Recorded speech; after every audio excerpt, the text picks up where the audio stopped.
Salah tangkap, salah orang, dan sekarang mereka harus bayar harganya. Seorang letnan kolonel yang seharusnya dihormati malah dipermalukan oleh 4 polisi korup. Mereka pikir bisa lolos, mereka salah besar. Halo para pecinta kisah menegangkan. Selamat datang di Novelia Story. Sebelum lanjut, jangan lupa tekan tombol subscribe, nyalakan loncengnya biar nggak ketinggalan cerita seru lainnya. Tulis solawat di kolom komentar dan kasih tahu asal kota kalian. Dini hari itu begitu sunyi. Kota Jakarta masih tertidur di bawah kelamnya langit, sementara di sebuah kamar hotel mewah, seorang pria duduk di tepi ranjang dengan napas tenang. Letnan Kolonel Sarif Wibowo baru saja menutup berkas terakhir di laptopnya. Tubuhnya terasa penat setelah seharian berkutat dengan laporan intelijen yang melibatkan operasi besar. Sebagai seorang perwira TNI dengan spesialisasi dalam taktik intelijen, ia terbiasa menghadapi bahaya. Namun, malam itu, ia hanya ingin beristirahat. Kamar Hotel Borobudur yang ia tempati adalah tempat singgahnya sementara sebelum melanjutkan tugas keesokan harinya. Tanpa firasat buruk, ia melepaskan jam tangan militernya, meletakkannya di atas meja, lalu merebahkan tubuhnya di atas kasur empuk. Namun, saat matanya mulai terpejam, brak, brak, brak, suara dentuman keras menghantam pintu kamarnya. Suara itu tidak biasa, keras, memaksa, penuh ancaman. Sejenak, Sarif berpikir itu hanya tamu hotel mabuk yang salah kamar. Tapi insting militernya segera aktif. "Polisi, buka pintu atau kami dobrak!"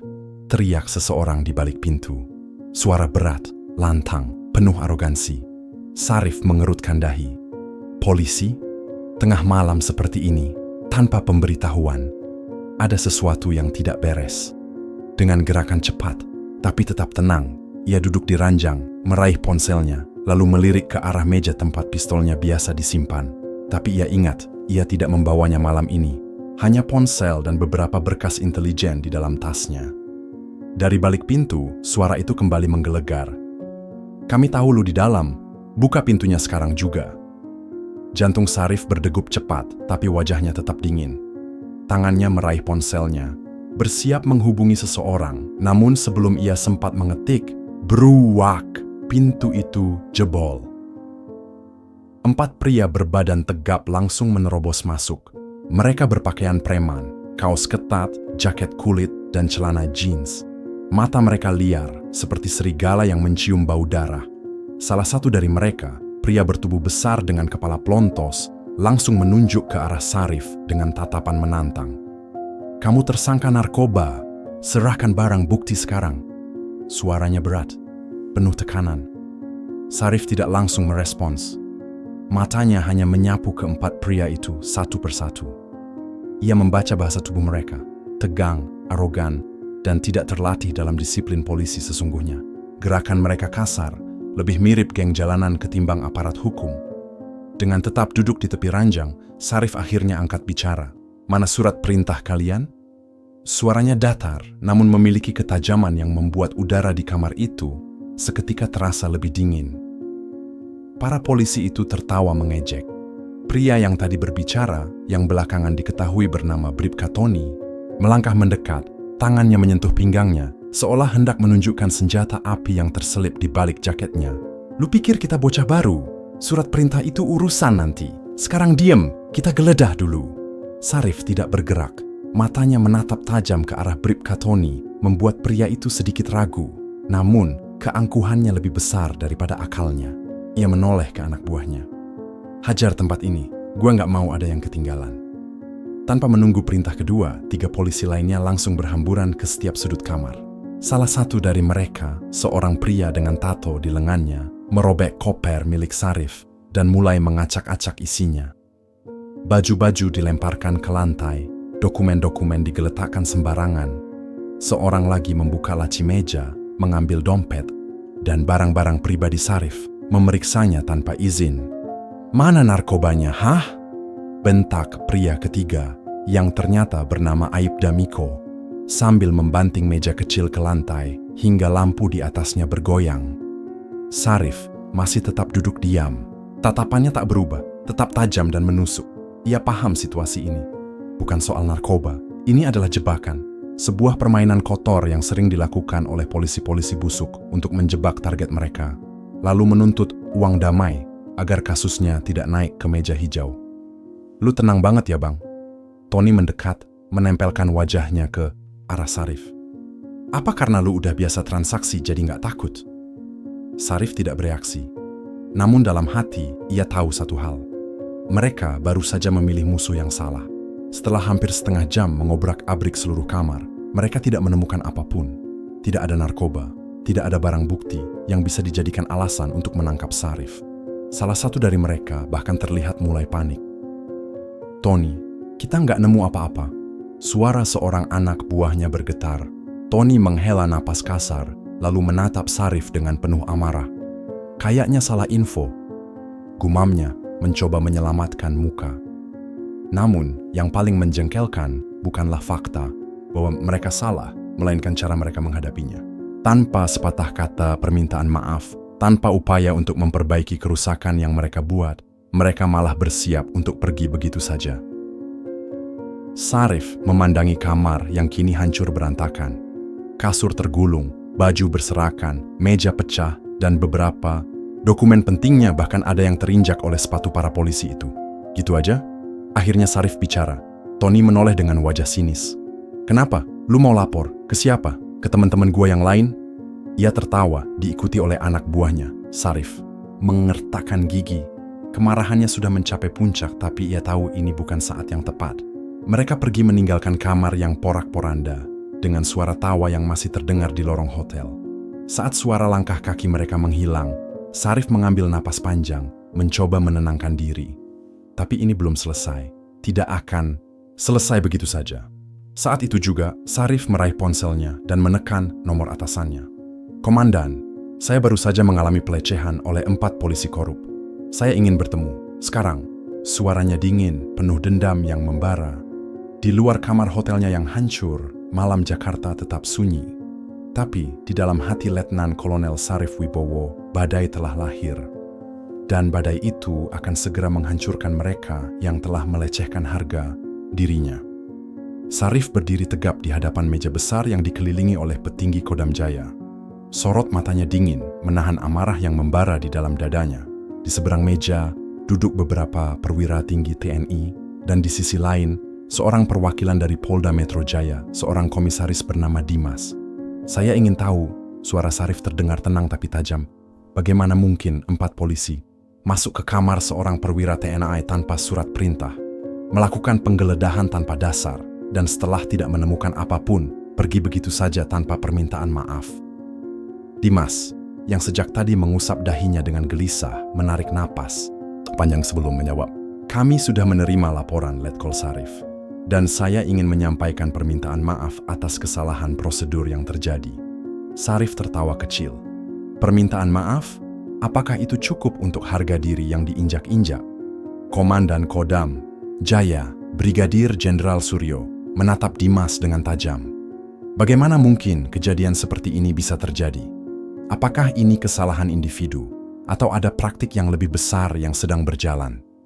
Dimas terdiam, seolah menimbang-nimbang. Kata-katanya, "Kami sedang melakukan penyelidikan internal. Jika ada unsur kesalahan prosedur atau pelanggaran, mereka akan mendapatkan sanksi yang sesuai." Sarif menyandarkan tubuhnya ke kursi. Matanya masih tajam, penuh kecurigaan. Dan seberapa sering kepolisian melakukan penyelidikan yang benar-benar menghasilkan keadilan? Tidak ada jawaban. Ruangan menjadi sunyi. Sarif bangkit dari kursinya. "Baik, kalau begitu, saya akan melakukan penyelidikan saya sendiri." Dimas menatapnya tajam. "Apa maksud Anda?" Sarif tidak menjawab. Ia hanya tersenyum tipis, lalu berbalik meninggalkan ruangan. Di dalam hatinya, ia tahu satu hal, mereka tidak akan benar-benar dihukum. Jika hukum tidak bisa bertindak, maka ia sendiri yang akan menjadi hukumnya. Sarif bukan orang biasa. Sebagai seorang intelijen militer, ia memiliki sumber daya yang tidak bisa dijangkau oleh aparat biasa. Malam itu, ia duduk di depan laptopnya di apartemen kecil yang ia jadikan markas sementaranya. Jari-jarinya dengan cekatan menelusuri jaringan informasi bawah tanah, mengakses database rahasia, dan mencari setiap jejak dari 4 polisi yang telah mempermalukannya. Nama mereka terpampang jelas di layar: Bribka Tony, kasus pemerasan terhadap tahanan narkoba, penyiksaan di dalam sel, bahkan diduga mengatur transaksi gelap; Aibda Miko, terkait dengan beberapa kasus penghilangan barang bukti dan pemalsuan laporan polisi; Brigadir Rian and Ibda Joko, keduanya terlibat dalam penggerbekan ilegal, di mana mereka menjebak korban agar bisa meminta uang tebusan. Sarif mengepalkan tinjunya. Mereka bukan polisi. Mereka adalah preman berseragam. Ia menyandarkan tubuhnya ke kursi, menatap layar dengan pandangan dingin. Kalau hukum tidak bisa menyentuh mereka, aku yang akan melakukannya. Malam itu, ia mulai menyusun rencana. Target pertama adalah Bribka Tony. Sarif telah mengikutinya selama 2 hari, mempelajari kebiasaannya. Tony adalah tipe pria yang percaya diri, merasa tak tersentuh. Setiap malam, ia pergi ke sebuah bar di daerah Jakarta Barat, mabuk-mabukan dengan beberapa rekannya yang juga polisi. Malam itu, Tony duduk di meja VIP bar langganannya. Gelas bir ada di tangannya, sementara tangannya yang lain merangkul seorang wanita muda yang tampaknya dipaksa untuk menemaninya. Namun, ada sesuatu yang membuat Tony gelisah. Ia merasa diawasi. Beberapa kali, ia menoleh ke belakang, matanya menyapu ruangan. Lalu, saat ia kembali melihat ke mejanya, ada sesuatu yang tidak seharusnya ada di sana. Sebuah amplop putih tergeletak di mejanya. Tony mengernyit, meletakkan gelasnya, lalu membuka amplop itu. Saat ia melihat isinya, matanya membelalak. Foto dirinya saat melakukan pemukulan terhadap seorang tahanan di kantor polisi. Di bagian bawah foto itu tertulis sebuah pesan: "Aku melihatmu. Aku tahu apa yang kau lakukan. Asda aku akan datang." Tony langsung berdiri, tubuhnya menegang. "Siapa yang melakukan ini?" teriaknya, membuat pengunjung bar menoleh. Tapi tidak ada jawaban. Hanya rasa takut yang mulai merayapi dirinya. Setelah Bribka Tony, target selanjutnya adalah Aibda Miko. Sarif tidak perlu mendekatinya langsung. Ia hanya perlu membuatnya merasa tidak aman dimanapun ia berada. Miko terbangun pagi itu dengan ponselnya berbunyi. Sebuah email masuk tanpa pengirim yang jelas. Ketika ia membukanya, tubuhnya langsung merinding. Foto dirinya sedang tidur di rumahnya sendiri. Foto itu diambil dari sudut yang tidak mungkin dilakukan oleh siapapun dari dalam rumah. Di bawah foto itu ada pesan pendek: "Kau tidak bisa bersembunyi." Miko langsung bangkit dari tempat tidur, mengambil pistol yang ada di lacinya. Matanya menyapu sekeliling ruangan. Tidak ada siapapun, tapi kini setiap suara kecil di rumahnya terasa seperti ancaman. Setiap bayangan terasa seperti seseorang yang sedang mengawasinya. Dan itu baru permulaan. 2 polisi lainnya, Brigadir Rian dan Ibda Joko, mulai merasakan hal yang sama. Sebuah pesan suara dikirim ke ponsel mereka berdua. Suara seorang pria berbicara dengan nada tenang tapi mengancam, "Aku tidak ingin membunuh kalian. Aku hanya ingin kalian tahu bagaimana rasanya menjadi korban. Bagaimana rasanya hidup dalam ketakutan." Rian dan Joko langsung menemui Tony dan Miko. Mereka tahu bahwa ini bukan kebetulan. "Kita harus melawan," kata Tony dengan wajah pucat. "Tapi, melawan siapa?" sahut Joko, matanya berkedip-kedip panik. Tony menggertakkan gigi. "Orang ini nggak main-main. Kita harus buru dia dulu sebelum dia dapat kita satu persatu." Malam itu, mereka membuat rencana. Mereka akan menjebak Sarif, memancingnya di keluar, tapi mereka tidak sadar. Mereka bukan yang sedang berburu, mereka yang sedang diburu. Malam itu, suasana di kantor Sat Narkoba Polres Metro Jakarta Pusat terasa lebih mencekam dari biasanya. 4 polisi yang menjadi target Sarif, Bribka Tony, Aibda Miko, Brigadir Rian, dan Ibda Joko berkumpul di sebuah ruangan tertutup. Keringat dingin membasahi pelipis mereka, sementara mata mereka waspada, seolah setiap sudut ruangan bisa menyimpan bahaya. "Gua nggak tahan lagi," ujar Miko dengan suara bergetar. "Dia ngikutin gua bahkan sampai rumah. Gimana caranya dia bisa masuk dan ngambil foto gua waktu tidur? Bangsat ini orang! Dia mainin kita!" geram Tony sambil mengepalkan tinjunya ke meja. "Gak mungkin dia cuma 1 orang. Dia pasti punya tim." Joko menggeleng cepat. Enggak. Ini pasti ada orang dalam. Bisa jadi ada orang kita sendiri yang kasih informasi ke dia. Mereka saling pandang. Kecurigaan mulai muncul di antara mereka sendiri. Berhenti saling tuduh, bentak Ryan. Kita harus cari dia duluan sebelum dia dapat kita semua. Tony mengambil napas panjang, lalu berkata, besok malam, kita pancing dia, kita bikin jebakan. Mereka sepakat. Mereka akan mengumpulkan beberapa polisi bayaran, mencari tahu siapa yang memburu mereka, dan menangkapnya sebelum semuanya terlambat. Tapi, yang mereka tidak sadari, Sarif sudah lebih dulu tahu rencana mereka. Esok malam, di sebuah gudang tua, di Ankol, para polisi korup itu berkumpul. Mereka membawa senjata api, mengenakan jaket hitam, dan wajah mereka penuh ketegangan.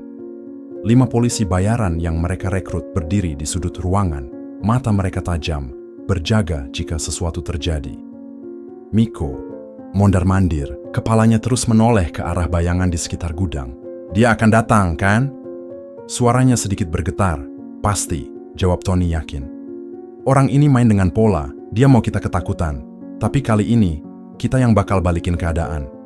Mereka tidak sadar bahwa sejak mereka masuk ke gudang, Sarif sudah lebih dulu ada di sana. Dari atas langit-langit gudang yang gelap, Sarif mengamati mereka satu persatu. Napasnya tenang. Ia telah memasang beberapa kamera kecil di sudut ruangan, mengawasi setiap pergerakan mereka. Lalu, dengan satu gerakan cepat, lampu gudang padam. Kegelapan menyelimuti ruangan. Apa ini? Teriak salah satu polisi bayaran. Sial, nyalain senter. Tony meraba-raba pistolnya. Tiba-tiba, suara keras terdengar. Brok! Salah satu polisi bayaran jatuh, tubuhnya terbanting ke tanah. Lalu suara lain. Duk! Jeritan menyusul. Miko menyalakan senter dan mengarahkannya ke atas. Kosong. Di mana dia? Bisik Joko, matanya membelalak. Lalu terdengar suara pelan, bergema di antara kegelapan. Kalian pikir ini perangkap kalian? Jantung mereka langsung berdetak lebih kencang. Kalian yang masuk ke dalam perangkapku. Ketakutan mulai menguasai Sunduwaitse. Mereka bukan polisi biasa, mereka sudah terbiasa menghadapi kriminal di jalanan. Tapi yang mereka lawan kali ini bukan sekadar musuh biasa. Dia adalah bayangan yang mereka tidak bisa lihat. Musuh yang tahu bagaimana mereka berpikir. Kalian pikir aku cuma mau menakut-nakuti? Suara Sarif terdengar lagi. Tony mengarahkan senjatanya ke segala arah. Muncul brengsek! Jawaban yang ia dapatkan hanyalah bunyi langkah kaki di atas langit-langit. Lalu, bam! Sebuah suara keras terdengar dari belakang, diikuti dengan jeritan seseorang.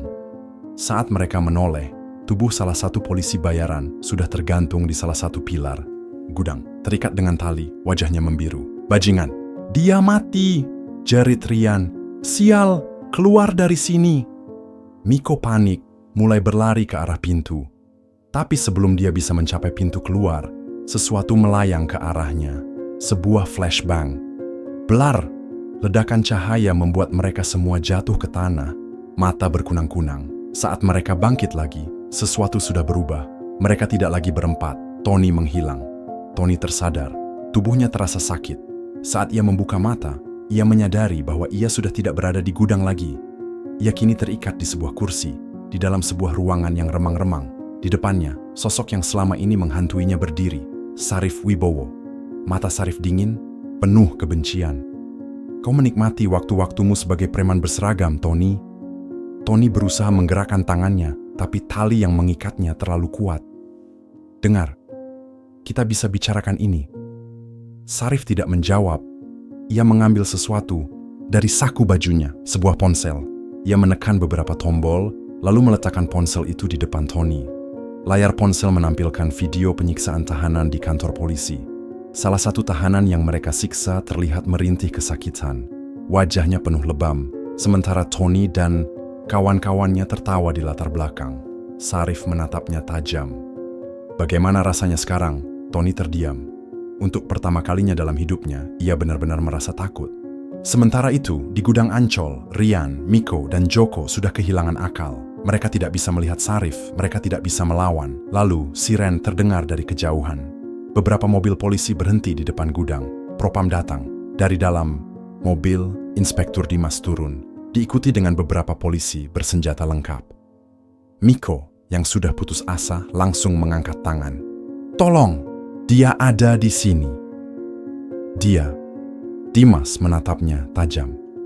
"Kami tidak datang untuk menangkapnya. Kami datang untuk menangkap kalian." Mata Miko membesar. "Apa?" Dimas mengangkat sebuah dokumen. "Semua kejahatan kalian sudah terbongkar. Penyiksaan, pemerasan, penghilangan barang bukti. Permainan kalian sudah berakhir." Miko jatuh terduduk. Rian dan Joko tidak bisa berkata-kata. Sementara itu, di tempat lain, Sarif sudah pergi. Ia tahu bahwa pertempuran ini berakhir, tapi perjuangannya belum selesai. Karena di luar sana masih banyak serigala berseragam yang harus ia buru. Langkah kaki Sarif bergema di gang sempit saat ia menjauh dari gudang tua itu. Malam masih pekat, tapi bagi seorang prajurit seperti dirinya, kegelapan adalah teman, bukan lawan. Ia tak perlu melihat jalan. Instingnya lebih dari cukup untuk membawanya keluar dari situasi apapun. Di kejauhan, ia mendengar siren polisi meraung, membawa kabar kehancuran bagi orang-orang yang pernah mempermalukannya. Polisi-polisi korup itu akan segera merasakan balasan atas perbuatan mereka, bukan dari tangan Sarif, tapi dari sistem yang selama ini mereka rusak sendiri. Ironis, Sarif berhenti sejenak mengamati ponsel di tangannya. Ia memutar ulang rekaman yang telah ia kumpulkan, video, rekaman suara, foto-foto, semua bukti kebusukan mereka. Ia tak perlu turun tangan lebih jauh. Kebusukan itu sudah cukup untuk menenggelamkan mereka sendiri. Namun, sesuatu dalam dirinya masih bergolak. Rasa marah itu belum benar-benar hilang. Hatinya tetap penuh dengan bara yang siap membakar mereka yang berani bermain dengan hukum demi keuntungan pribadi. Sejenak, ia berpikir untuk pergi keluar kota, menghilang dari peredaran. Tapi, apakah itu cukup? Apakah ia bisa berdiam diri sementara masih ada banyak preman berseragam di luar sana yang mempermainkan hukum?